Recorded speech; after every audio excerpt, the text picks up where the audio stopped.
multiple rounds. This is the final set of rounds today, and this is original oratory. If you would, just take a moment again to take out your phones and to make sure that they're on silent or on airplane mode, that we don't interrupt the presentations.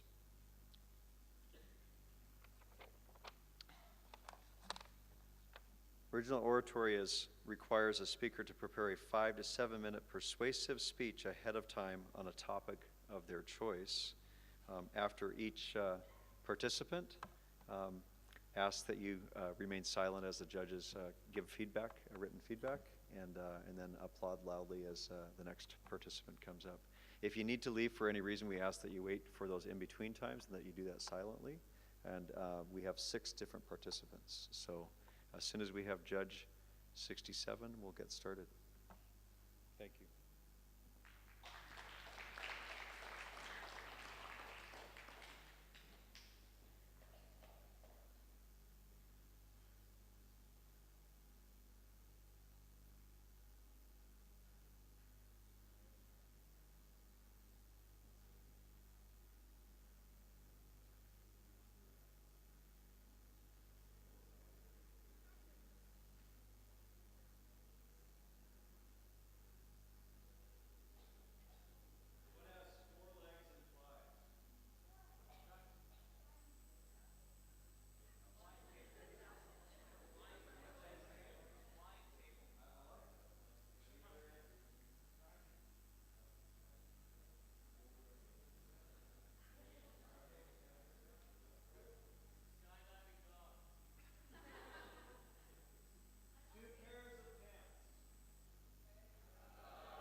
when Santiago and I locked eyes on that fateful Thursday evening, it was like that moment in Baz Luhrmann's Romeo and Juliet, where Danes and DiCaprio were first drawn to each other's piercing stares through a dirty, public restroom fish tank, transforming an ordinary toilet into a shrine of romance. No words needed to be said because the sheer magnetism of the two of them promised a swift reconnection, written in the stars. I just knew the same was to be true for Santiago and I. The sky seemed to sparkle, each star twinkling in cosmic support. I leaned up against an oak tree as he approached. Closer, closer, and then, as I started to gracefully flutter my lashes closed, he gave me the most unexpected noogie of the century.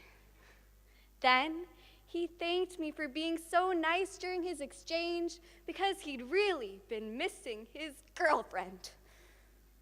Out of all the boys I could have chosen to complete my adolescent narrative arc, of course I would choose the one who was both emotionally unavailable and still gave people noogies. Do I laugh or do I cry? It's the crossroads that determines whether my story becomes a comedy or a tragedy. A moment's meaning is defined by the context that we view it in. In this case, I had two options. I could dramatically run to the nearest dirty public restroom and instantaneously descend into a spiral of disillusioned despair, or I could reframe these events into a funny anecdote for future use, confront my self-delusional tendencies, and come out of it learning something. In real life, always choose the lens of humor and joke-telling, because though the sensationalization of tragedy may take itself more seriously, it's the punchline of comedy that allows us to understand and challenge the complicated emotions and arguments that would exist unexamined if left a murky issue of the heart. In ancient Greece, comedy and tragedy were both created to worship the Greek god Dionysus, but they were repurposed for incredibly different agendas. The nature of tragedy's vital feeling of catharsis sacrifices truth for the sake of hyperbole, allowing the audience to simply bask in the pleasure of being separate from the beautiful disaster happening on stage. By engaging in the experience of tragedy, the audience can purge their emotions in a primal death dance that always ends with a resurrection of hope. Hope may be alive and well, but everybody else is dead. By participating in it, you willingly allow your emotions to govern you and your satisfaction to be fueled by a corrupt sense of justice. When we apply the tenets of tragedy to real life, its appeal to raw emotions and ideals makes its effects incredibly volatile. Humans are pattern-seeking creatures.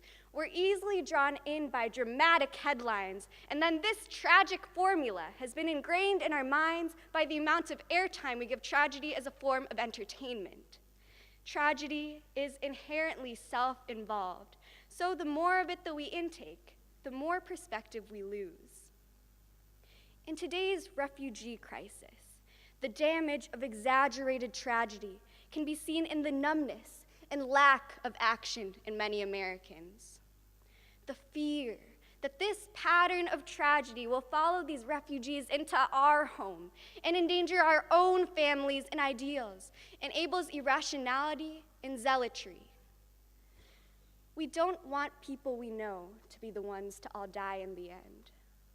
So, our emotions shield us from truly examining and logically dissecting a painful topic that has no promise of gratification. Finley Peter Dunne said that journalism's aim is to comfort the afflicted and afflict the comfortable. What is comedy, if not the journalism of the everyday person? The reframing of events into a comic narrative strips down controversial topics in search of what is absurd, what will garner a reaction, and what is true.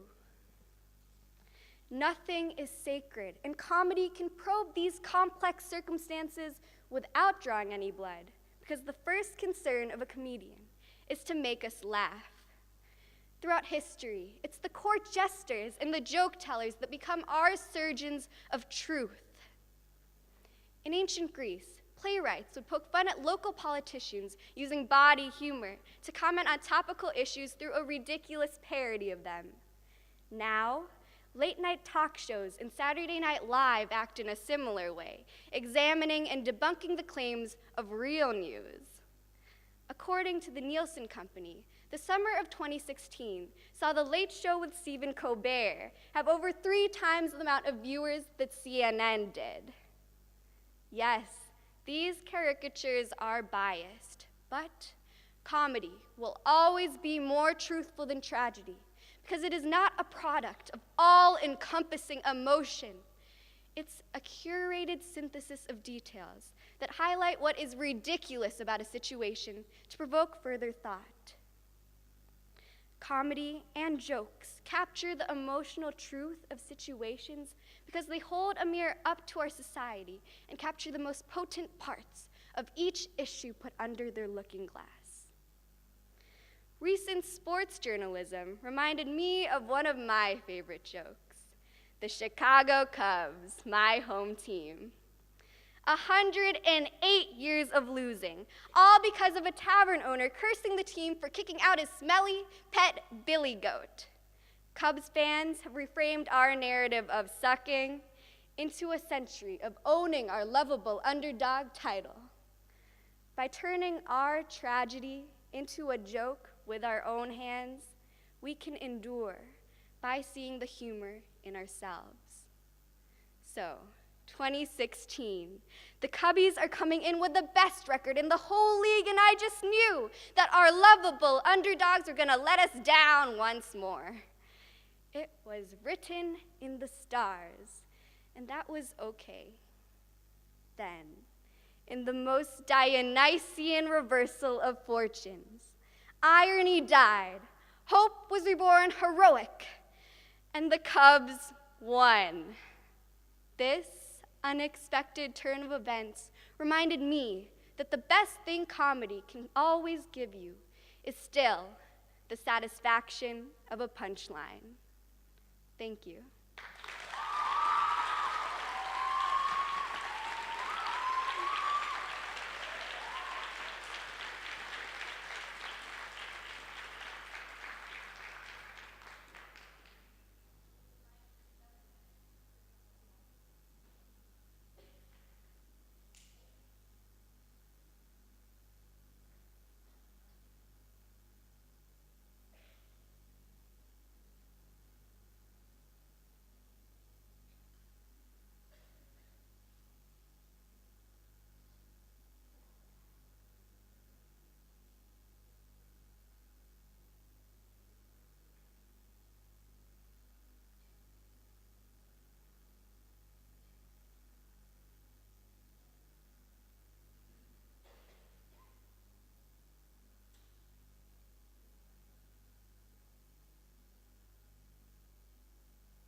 All I could see were bizarre and freakish levers and pulleys arranged in an uneven line across a dark wall. In front of me, there was a row of black beds that came with bright orange body straps. The beds were mechanic, designed to stretch and contract. Behind me were plastic PVC pipes with weights hanging from them that must have been 10, 20 kgs. They also had straps that went around the neck and around the hips. A woman crept up to me and patted me on the shoulder. She remarked, "Come, it's your turn." I don't know why I followed her, but I did. It just seemed right at the time. I was tentative, and little did I know, the next 10 minutes would literally be the most intolerable period of time I would have ever experienced in my life. She strapped me into one of the machines, forcing my neck upward into an almost 90-degree angle. I was positive it was going to snap at any moment. I never really knew the horrors of physical therapy before I stepped into that torture chamber myself. You see, when I was 15 years old, I was diagnosed with scoliosis, which is the severe curvature of the spine. At the time, I didn't know the complexity of my scoliosis. I just knew that my spine was in no way normal. I mean, look at me now. I'm a 6'1" beast! A dashing young guy, if I could say so myself, but if you were to see me 2 years ago, you would have been talking to a 15-year-old whose posture made him look like he was 80. One day I was running and playing soccer under the summer sun, and the next minute, the muscles in my back tensed up so tight that it literally felt like all of the Earth's gravity was a huge magnet that was pulling me down towards the ground. I went from running to near paralysis, unable to move.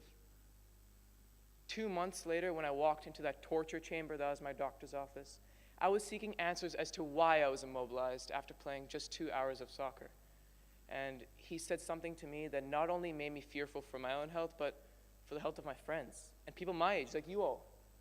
He told me that 70% of the people that come to him in seek of correction all had the same problem I did. And when I asked him what caused these complications, his 3-word answer stunned me. The mobile phone. He explained to me that when people are looking down at their phones, they're putting up to 50 pounds of pressure onto their spines. That's the weight of a 7-year-old. This phenomena, cleverly named text neck, is essentially what's causing people like me to develop problems at my age, rather than the normal age of susceptibility, 50 or 60 years down the road. This is exactly why we need to be more careful and begin monitoring how we spend our time on our devices. Ever since that day with the doctor, everywhere I go now, from school to the mall, and even in the subway, I can't help but notice how people are looking down at their phones. Everyone's necks are extended and their eyes are glued straight into the screen in their hands. I mean, think about it. How many times have we all laughed at those videos of innocent people falling into sewers, gutters, and over themselves just because they're too preoccupied on their phone? Fat man, too busy on his phone, falls into manhole cover. We all laugh at these videos, but for me, a simmering fire ignites under my skin when I see them. There is a little voice inside of my head that just wants to yell at all of them, like my mother yells at me, "Stop looking down at your phone!" Because here's what I know that most of you don't. The further you tilt your head down, the more stress you put on your spine. And the longer you spend looking down at your device, the greater chance you have of developing scoliosis, spondylosis, bulging discs, cervical disc disease, and text neck. Look, I'm not asking you to throw away your phone, so chin up, all right? Believe me, like you, I don't want to get rid of my phone either. I understand that we cannot go back to the dawn of time, aka the year 1997, and get rid of all of pocket technology to fix this problem. The very thought of that sends a shiver up my spine. My qualms actually lie in the fact that when I look at the grand scale of things, I see people everywhere on the path to text neck, which could be easily prevented. I mean, there are things that we can't prevent and are predisposed to, like certain cancers or type 1 diabetes, but this is not the case with text neck. Your future and your health lies in your hands. And if there's one thing that you learned today, it should be this. Stop looking down and raise that phone up. It's as simple as that. Text neck would not exist if everybody just did this. I've spent endless hours in multiple surgeons' offices across the world trying to understand and grasp the gravity of my condition. And although I had surgery to correct this problem of mine in the summer of last year, no matter which doctor I saw and where I saw them, Strangely, they all had the same piece of advice from me. Take your body out of that forward head position. Bring your phone to eye level. At first, you may think it looks and feels awkward, but it sure is better than having to get an 11-hour surgery like I did for such an easily correctable problem. Remember, doing this instead of this will save you from a whole lot of trouble later on in life. And trust me, it will take some getting used to. As I walked around the school for the first few months, people probably said to each other, "Oh my gosh, Becky, why is he always taking a selfie?" Or, "He's so self-absorbed." People are going to say things about you. That's a given. They're going to call you weird. But this is exactly where you have to stand up straight and have the backbone to explain to these people why you keep your phone at eye level. Let me bring you back to that torture chamber. While my initial description sounded like a dark underground lair, in actuality, the Institute was a beautifully constructed room with a seamless futuristic design. It genuinely looked like something out of a high-budget sci-fi film set in 2050. And the doctor who worked there, well, he explained to me how this was all made possible. The fortune he was literally making off of my back and the backs of others. Going through what I went through, I would love to be the one to put him and this growing medical industry out of business. So next time, do me a favor and look up. Thank you.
If you've ever watched the popular zombie show, The Walking Dead, you'll notice that the zombies are pretty realistic.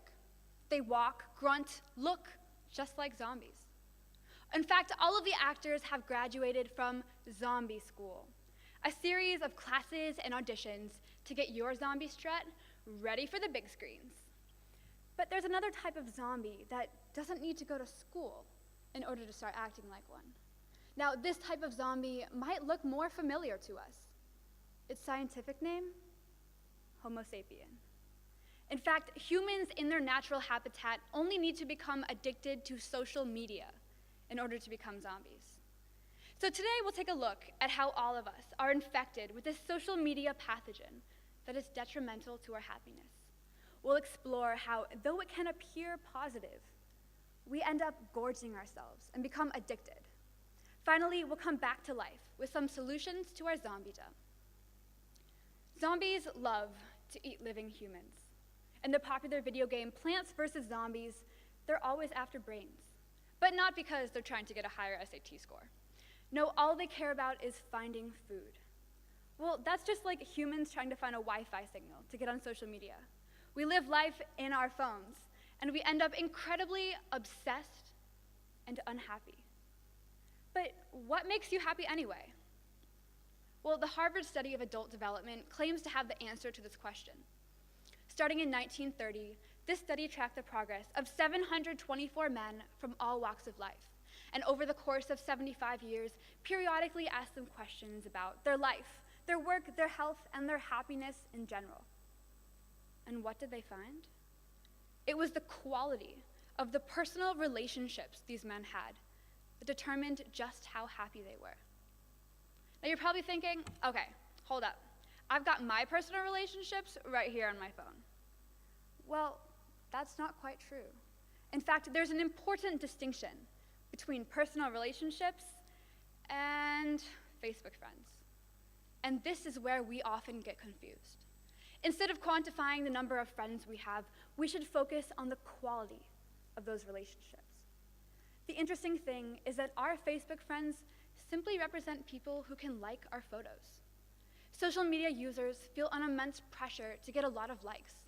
According to experts at the University of Toledo, we use the number of likes on our photos to quantify how popular or likable we are. In turn, feeling like we don't have enough likes can make us feel incredibly insecure. It seems crazy how much we care about our online profile. Yet according to the US Department of Health and Human Services, the average teenager spends about 4 to 5 hours on social media per day. Like zombies are obsessed with eating brains, we are obsessed with social media. In fact, we are addicted. Going on social media releases dopamine in your brain. This makes you feel good, but temporarily. You begin to crave this feeling, and soon you are addicted. Dopamine is the same chemical that leads to addictions to smoking, alcohol, drugs, and gambling. Drugs are illegal in most places. Alcohol and casino have age limits, but our smartphones? I'm sure we all have our phones in our pockets. We feel this addiction if we don't post everything we do on social media for people to see, to like, to comment on, then it didn't really happen. We have all of our limbs, yet we are still zombies, craving our social media fix. So if social media is so bad, how come there are almost 2 billion social media users worldwide? Well, the truth is, having your social media account, posting your photos, having people follow you, this can make everyone feel special. You're the center of the world. Well, the social media world, that is. Now, this can foster a sense of pride, which is beneficial. It gives you confidence in yourself, which, according to Forbes, can lead to more success in life. But the truth is, that feeling of happiness you get from posting a photo on social media is too temporary. As you scroll through your social media feed, you begin to look at what everyone else has. Suddenly, you no longer feel proud of what you have. And instead, you jealously compare yourself to others. Teddy Roosevelt once said, "Comparison is the thief of joy." In this case, comparison is the thief of mental health. According to the Journal of Social and Clinical Psychology, social media addiction has been linked to depression, Facebook depression. So worst of all, we're zombies with horrible mental health. Last year, I was a depressed zombie. I was addicted to my phone, and social media was making me incredibly unhappy. But over the summer, I spent 30 days on a teenage backpacking trip through the Rocky Mountains with no technology, no Wi-Fi, nothing. And the most valuable thing I learned was how to live in the moment. While we were hiking, we weren't worrying about capturing the perfect Instagram photo. No, instead, we were appreciating the green canopy above us or the elk tracks that we were walking next to. We were enjoying each other's company and forming real friendships. But it doesn't take 30 days away from social media to learn how to live in the moment. No, it starts with small changes we make to our everyday lifestyle. When I came back from the woods, I didn't quit the internet entirely. No, instead, I started by limiting my access to social media so I could prevent myself from becoming addicted again. I created physical boundaries between me and my phone, so it wasn't so easy to just pick it up and waste time. I sleep with no technology in my room, so I don't spend hours at night scrolling through BuzzFeed trying to figure out what type of cheese I am. To make sure I live in the moment, I deleted certain social media apps off my phone, so I don't just open them up when I have a couple of minutes to spare.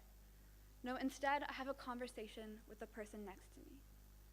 With little changes like these, we can stop becoming zombies and start to live fully again. So maybe you are a better looking zombie than the blood-covered ones in The Walking Dead, but you are probably still a zombie nonetheless. We are all controlled by our phones, yet we all have the power to live our own lives. Being aware of the way social media controls us gives us the opportunity to wake up and actually start living, or to stay zombies forever. Thank you.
It's scary to think that you can be paralyzed, that your body can just refuse to obey your brain.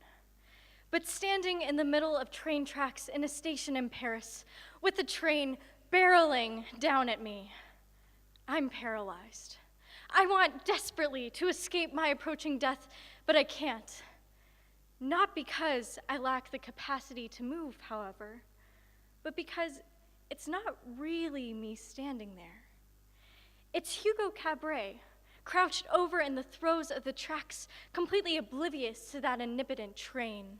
Hugo, run! My body seemed to scream watching the film in my 8th grade classroom. My arms and legs sharply flailed, trying to shake me out of my paralysis, leaving me tightly curled in a ball on the floor. Stuck in the fetal position, the kids around me passed comments like, "What is she doing?" or "What's wrong with her?" with narrow eyes convincing me that I was absolutely insane. The truth was, I really didn't know what was wrong with me. But I did know that I was somehow the only person caught between perception and reality. A terrifying and isolating feeling for a 13-year-old. 2 years later, I found out that I have synesthesia. Synesthesia is a neurological condition in which stimulation in one sense leads to the involuntary stimulation in another. So in my 16 years, I haven't experienced a letter T that is not intuitively green, a voice without color, nor sound without a tactile fingerprint. I am a cocktail of different types of synesthesia. That Hugo story is a product of my mirror touch synesthesia, where visual stimulation mimics an identical tactile response.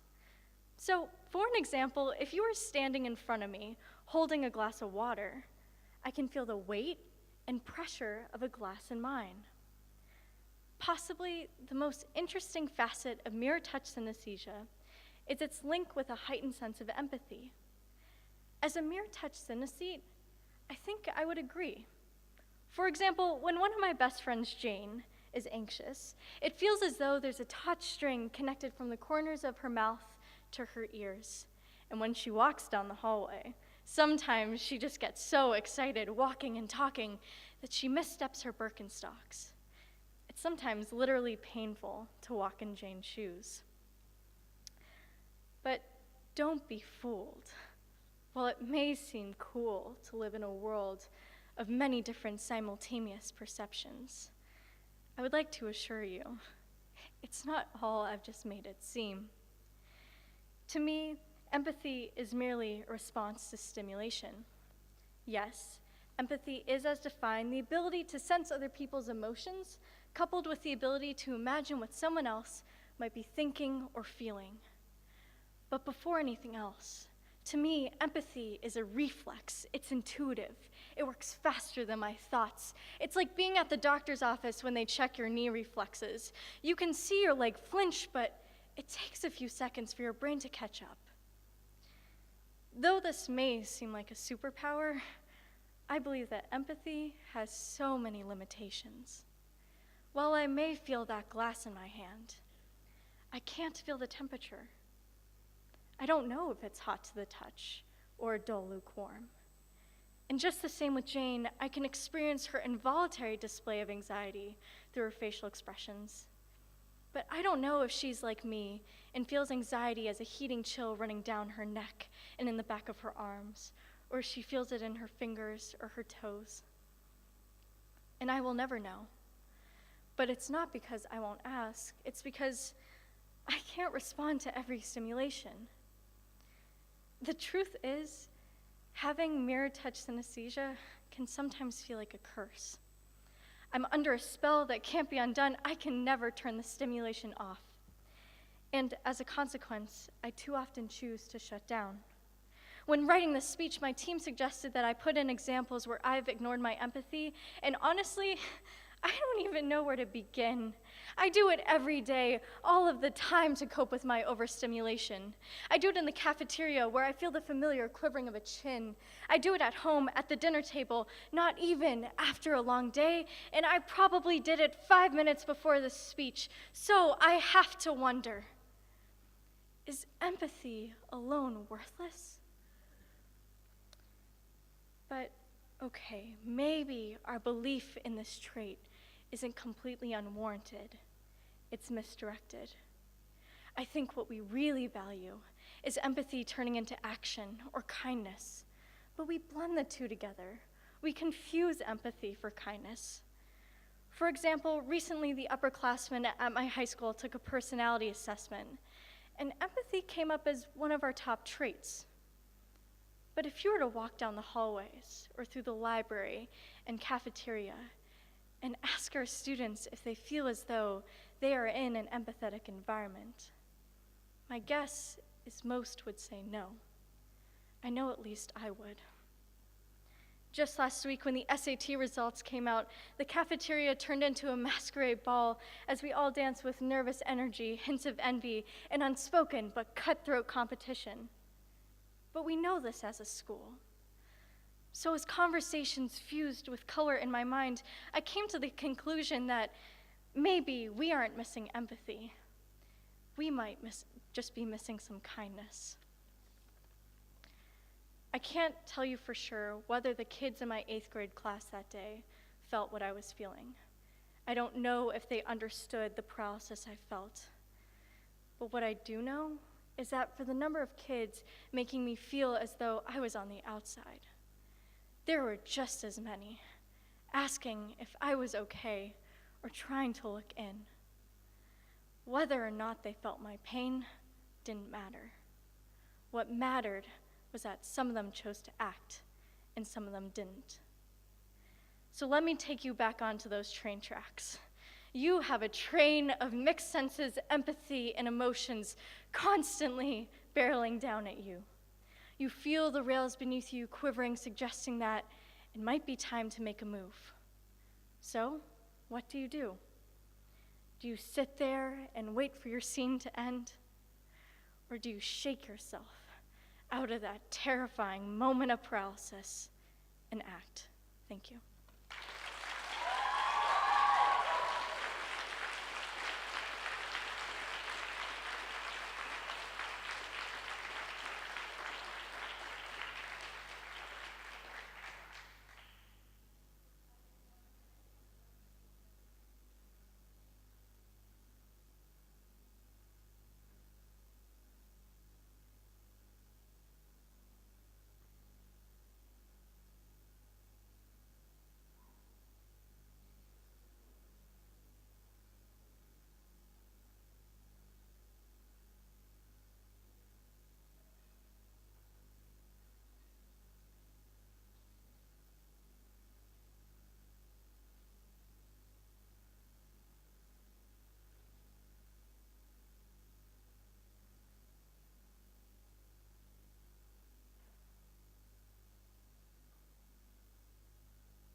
Dear anyone who's ever felt attacked, unloved, unworthy, or inferior, I am here Sorry, actually, I'm looking around, and I can already tell that this audience is not really comprised of whom I'm intending to address. So, well, my bad, let me start over. Dear caring global citizens, I am here calling a case of the children of the world versus the closed-minded, the unobservant, and the neutral. Oh, and I know what you're thinking. Oh, look, yet another white girl here to rescue the oppressed. Oh, look, yet another white girl attempting to manipulate oppression to get over 100 likes on her Facebook rant. Oh, look, another white girl. Yes, I'm indeed a white girl that is very observant of you, but this white girl has something to say. Now, I'm not here to tell you that white privilege doesn't exist, because it does. What I'm here to do is take advantage of this privilege that I've been fortunate enough to have inherited and use my opportunities to be an ally. Now, back when I was a cringy middle schooler living in Senegal, I'd always thought that it would be so cool if I had cornrows or dreadlocks like my friends instead of my bland and knotted white girl hair. I talked to some of my African friends about it and be hit with, oh no, that's a black thing. Oh, that's not for you. Oh, like you haven't taken enough from us already. I am sorry, Mapendo. I know I kind of borrowed your chapstick back in 6th grade and forgot to give it back to you, so I guess technically that's stealing. But other than that, I personally cannot remember having stolen anything from you. Oh, okay, I get it now. You don't mean me. You mean white people, not this specific white girl, but everything that the color of my skin unintentionally stands for. At the time, I couldn't understand why changing something as insignificant to me as my hair could have hurt those whose skin color I'd never associated with their identity. So I never got cornrows or dreadlocks. Instead, I received a vocabulary lesson that I've never been able to forget. Defined by the University of Central Florida's Safe Zone writer Francis E. Kendall, the vocabulary word ally varies greatly from person to person. For some, it means building a relationship of love and trust with another, and for others, it means intentionally putting oneself in harm's way so that another person remains safe. In my case, I share my voice with the choir singing for justice. I share my time with those who have too little, and I intend to lend my social, economic, and physical safety with others in the future in order to share my opportunities with those without. I just so happen to be observant. I know what oppression looks like. I've been a witness to it in the streets, in fist-sized bruises and band-aids too small to hide the truth. I see it crouched behind bus stops, cigarettes clutched in shaking wrinkled hands, hands that once steadily held stethoscopes and scalpels. I see it every time I look at my little sisters' faces and think of all the sexist slurs I've been called walking alone at night. I see it when I see pictures from home. La Pointe des Almadies, Dakar, Senegal, the tropical paradise that photoshopped the poverty out of the postcard pictures, the beachside resorts with little naked boys running down the beach with styrofoam surfboards and heroin addiction. So trust me, this observant white girl has played the witness to her fair share of oppression, and it is time for me to testify. Now, I wish that I could say that injustice was a disease left behind us, left in the past to be read of only when educating the future leaders of our modern societies how not to follow in the footsteps of Hitler, Mugabe, Kim Jong-un, but rather those of Harriet Tubman, Frank Kameni, Malala, people like South Africa's social rights activist Desmond Tutu, who said, if you are neutral in situations of injustice, then you have chosen the side of the oppressor. In a world where walls are being paid for by the people they're intended to be keeping out, where the question, want to go to an anti-inauguration rally with me tonight, is the 2017 equivalent of being asked out on a date, no one can afford to be neutral. Not until those who prey on prejudice and thrive in toxicity like a cockroach after an atomic bomb are no longer contaminating the minds of the innocent with their twisted ideologies, then, and only then, will we be equal. Everyone here has the opportunities to make a change, to be an ally, to unveil the truth behind the photoshopped postcard pictures with which you send out a new message, a new letter, a new testimony. A message which states that being non-homophobic or non-sexist just isn't enough anymore. Being non isn't enough anymore. It is time to become anti. Marlon James, author of the 2015 Man Booker Prize-winning Brief History of 7 Killings, explains that by being non rather than anti, what you end up with is an entire moral stance, an entire code for living your life and dealing with the injustice in the world by not doing a damn thing. He later explains that we need to start holding ourselves accountable. We need to stop and think that injustice going on in the world is, to an extent, our fault. For the longest time, I thought that being non was enough, but being non-rapist isn't going to stop college students from being assaulted. Being non-racist isn't going to stop black boys from being killed in the streets. Being non isn't going to change the world, but being anti might. So, one white girl, one letter, and one voice. One voice that can scream and yell for as long and as hard as it can, but one voice that will still go unheard. One voice drowned out by the tidal wave of ignorance crashing down, beating the innocence out of the shoreline below, a shoreline on which we, as citizens of the world, stand our ground and yell and scream for as long and as hard as we can. So I hope you all don't mind when I include you when signing this letter. I hope I speak for all of us when saying that we are tired of being unobservant when we can be aware. We are tired of being neutral when we can be active. We are tired of being just non when we can be anti. It is time for us to testify. Sincerely yours, caring global citizens. Thank you.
Here's a quick math problem.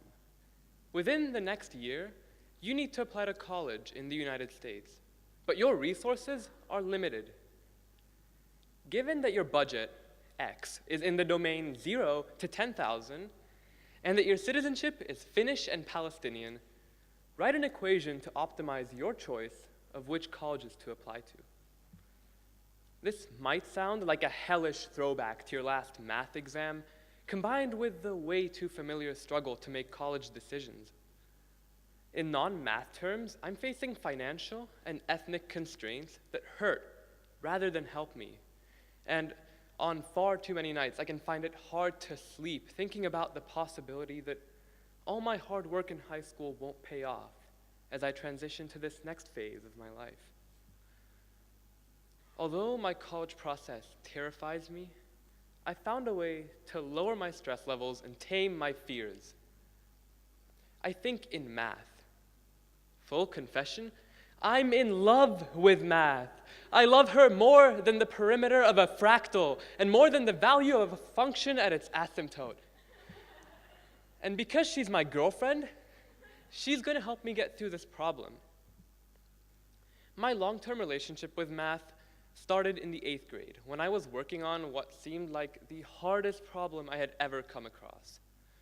In the midst of an intense fit of scribbling and erasing, my paper tore right down the middle.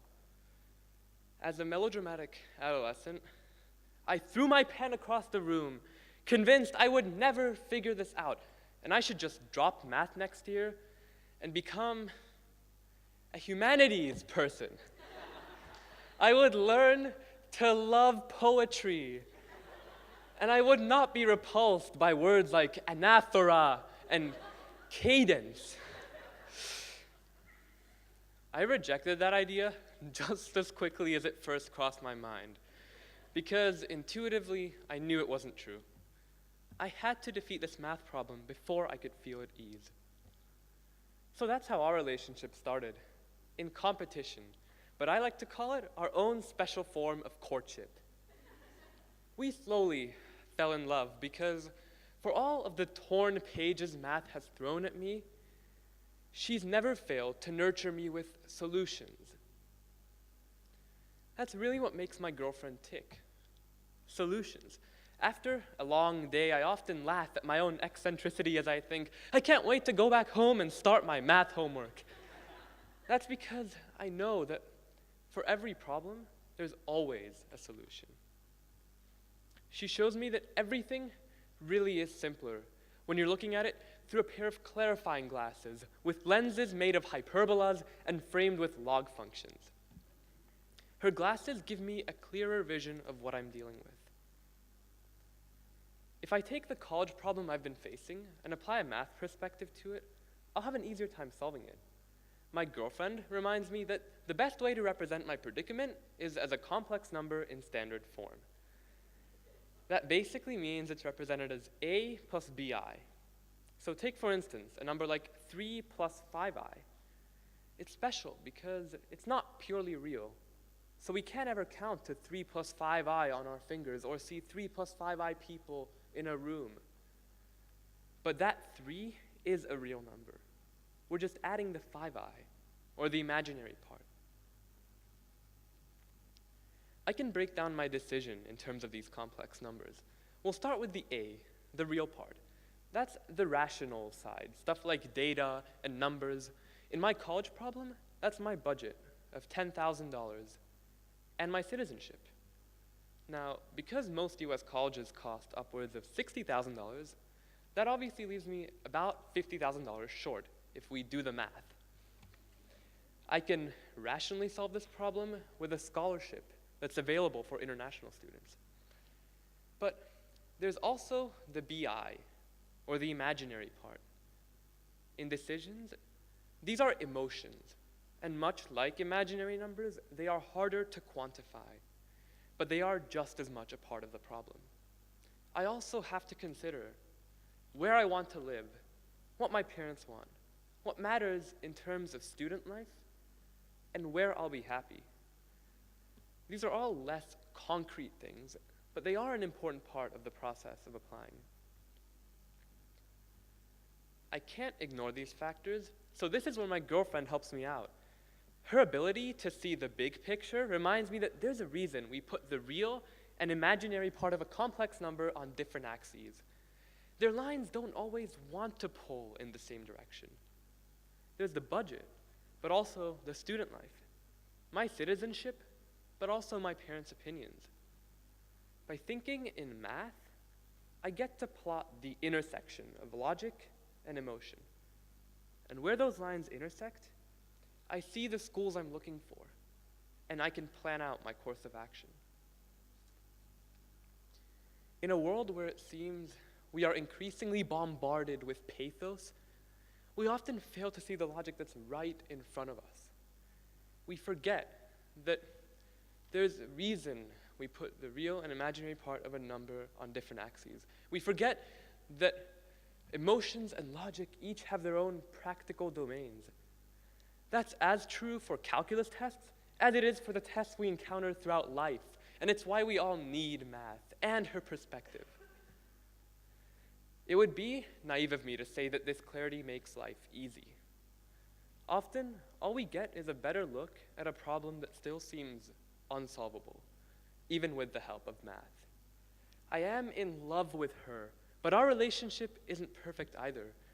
And those moments where I tear up the page in frustration do still happen. But even if I still can't see the solution, even if the problem looks just as unapproachable, I will get it in standard form.